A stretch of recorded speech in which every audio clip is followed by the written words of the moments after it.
Okay, folks, welcome back. In this video, we're going to take a look at how Elizabeth Barnes uses the argument that we saw in our last video to answer Peter Singer. She says that it's wrong to cause disability, but that it's also wrong to have any preference for ability that reinforces the social stigma against disability. You'll recall that Singer had said that in at least some circumstances, your intuitions would probably agree with his, that it's wrong to cause disability. And if so, he said, you think that disability isn't a mere difference. There's a discrepancy between our intuitions, he says. We think it could be wrong to cause disability, but not wrong to cause ability. And Singer says that's easily explainable because disability is, on balance, bad. Now, Barnes seems to start her argument by saying that she can account for that discrepancy. So it's as if she wants to sort of accommodate this intuition that people might have. But in the end, she's saying the only reason for such a discrepancy would be prejudice. In the absence of a prejudice like ableism, it would be wrong to cause disability, but also wrong to cause ability. So she's disagreeing with Singer only on one side of the discrepancy. She's saying there would be no discrepancy in a just world. So that's something that makes the article a bit hard to interpret. She's not trying to say, I can account for your judgments on this. She's trying to say, my judgment is actually more consistent on this. It's wrong to cause both ability and disability. And so against Singer's charge of inconsistency, I show consistency. But as we're going to see, Andrich and Wunderlich say that this is implausible. Saying that causing ability would be wrong in a just world means to them that this judgment is totally contextual. If we differed in our conceptions of a just world, then even if we agreed with her that discrimination against the disabled is wrong, we'd still come away thinking that our social world makes it okay to cause ability. And that would be because we think that even in a just world, just but differently just than the world that Barnes wants, it still would be difficult to be disabled. So with no malice at all towards the disabled, but simply a different conception of what it would mean to treat them justly and to treat everyone justly, we'd end up rejecting her version of the bad of ableism. We'd still come away thinking that causing ability is good and causing disability is bad, as Singer does. But we'll get to that at the end. First, more on Barnes. For those of you who may be wondering, Barnes does identify herself with the disabled community. She has something that's called Ehlers-Danlos syndrome. It makes her body produce the protein collagen differently, and thereby to have significant differences in her ligaments, tendons, and joints, and so forth.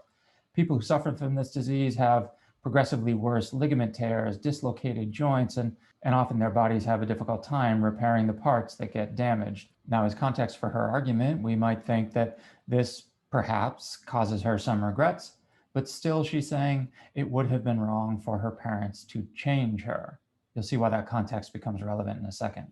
As she says on page 103, causing a disabled child to grow up able-bodied would be unjustified interference and could reasonably be said to communicate ableism, that the child is more likely to regret being disabled than being non-disabled, and more likely to suffer from being disabled than being non-disabled doesn't affect this. So we see here that Barnes is not only disagreeing with Singer on the whole causing disability distinction or discrepancy, whatever you want to call it, but she's primarily shifting the grounds for assessment here, where Singer thinks that our assessment of disability should be based on the happinesses and the pains caused, and of course the prospective risks and retrospective regrets about those pains.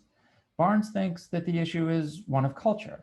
She bases her argument not only on the culture of the able-bodied, how their culture permits ableism, but on her argument that the disabled are a cultural group themselves, or at least like women, African American, and gays, they've been made into a cultural group by being given an ascriptive identity by the majority and turned into others who are judged or dismissed as unworthy. And she says on page 104 that she just doesn't trust the majority's judgment on this. Their judgment that it is bad to be disabled already relies on their prejudice about what is good or bad. Or as she says, just consider how common it was historically to find it intuitive that homosexuality was some sort of perversion or aberration, to find it intuitive that non-white races were innately inferior, to find it intuitive that women were less rational than men. So her preferred explanation of the problem relies on the identity assigned to the disabled, that is, an ascriptive identity given to the disabled out of prejudice and then discriminated against. So is she claiming that the disabled, by means of this process of ascribing identities, are made into a cultural group? Well, perhaps so. It depends on what you mean by culture. She focuses less on the meanings or even the practices or the habits that might tie the disabled together than she does the bias that the privileged cultural group has towards the less privileged community. And she says that, well, for one thing, this causes the privileged group to overlook some of the benefits of being disabled. As she says on page 105, there are goods and experiences that being blind permanently prevents a child from participating in, but, mutatis mutandis, there are goods and experiences that the child will permanently miss out on if cured of blindness. She will never have the auditory or sensory experiences unique to those who have been blind from infancy. But mostly Barnes doesn't hang much on this good difference possibility. She's mostly actually concerned with the character of the discrimination among and for the able-bodied.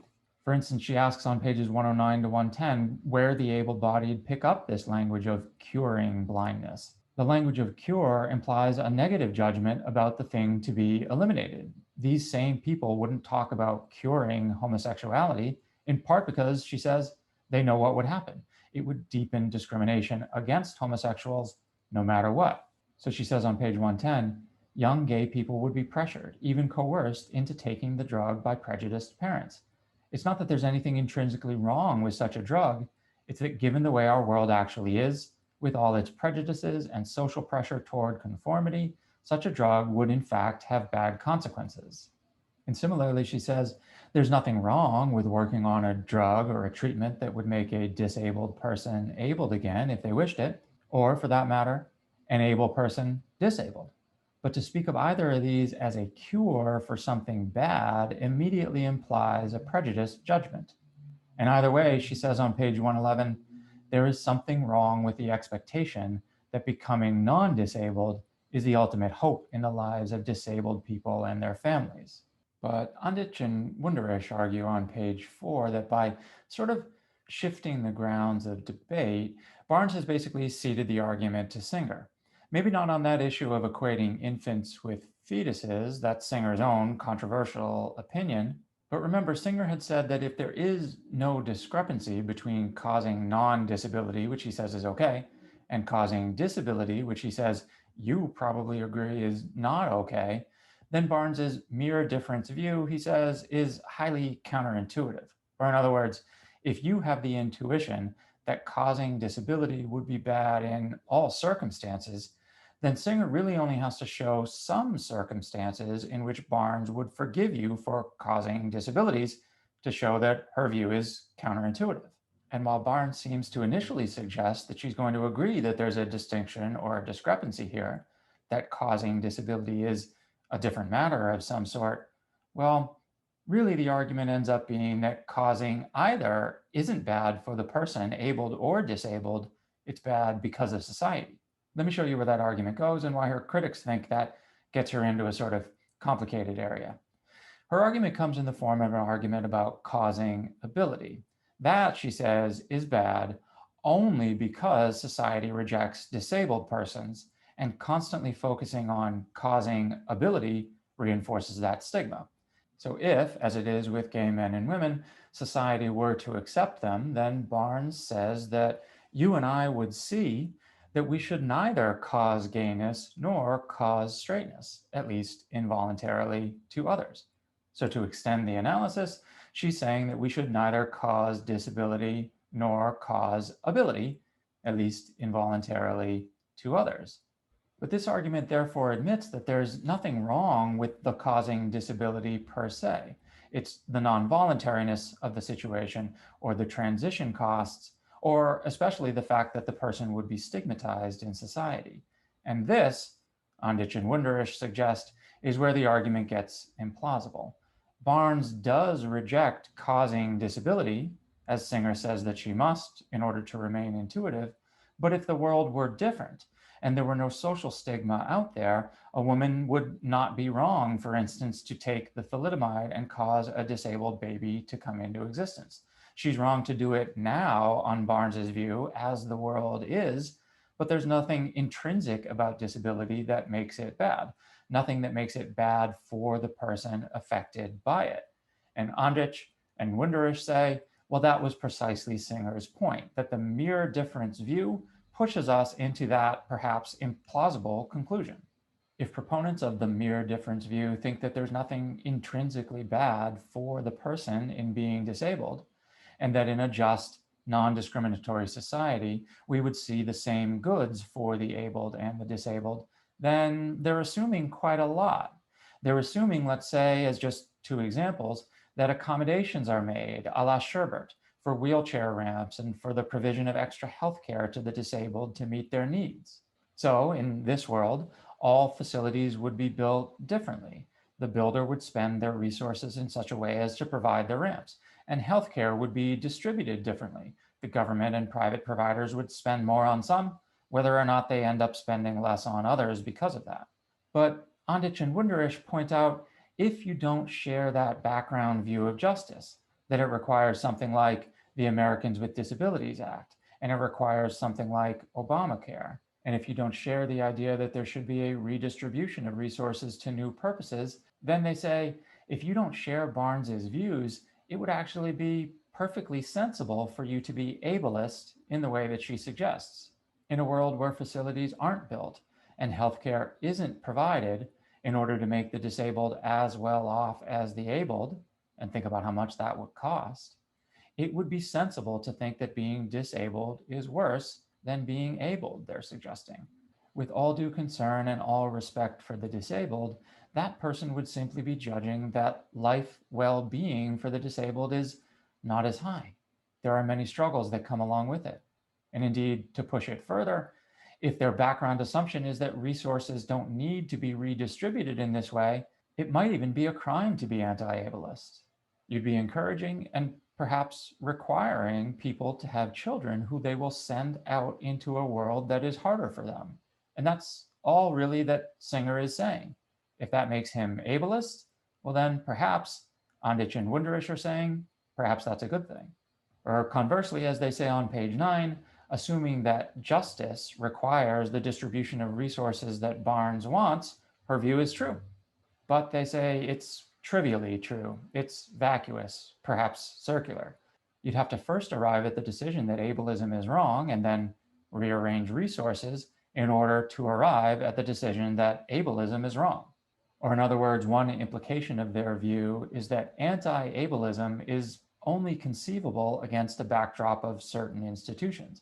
The wheelchair ramps and healthcare provisions came first, and only then did anti-ableism become even a conceivable moral position to take. Now, Andich and Wunderlich wouldn't forbid you from taking that position no matter what. They just want to note that it's not required of you.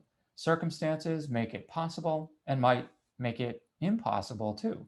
As they say on page 10, prior to the invention of the wheel, the mere difference view was significantly less plausible with respect to certain mobility impairments.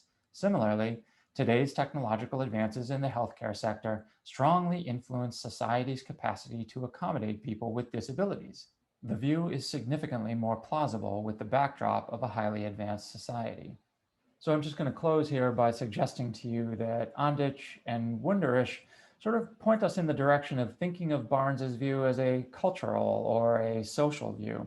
And a question I'm looking forward to discussing with you when we get together is, well, is it the good or the right thing to do for our culture to change so that we change the second-class civil status of those who are in the disabled subculture?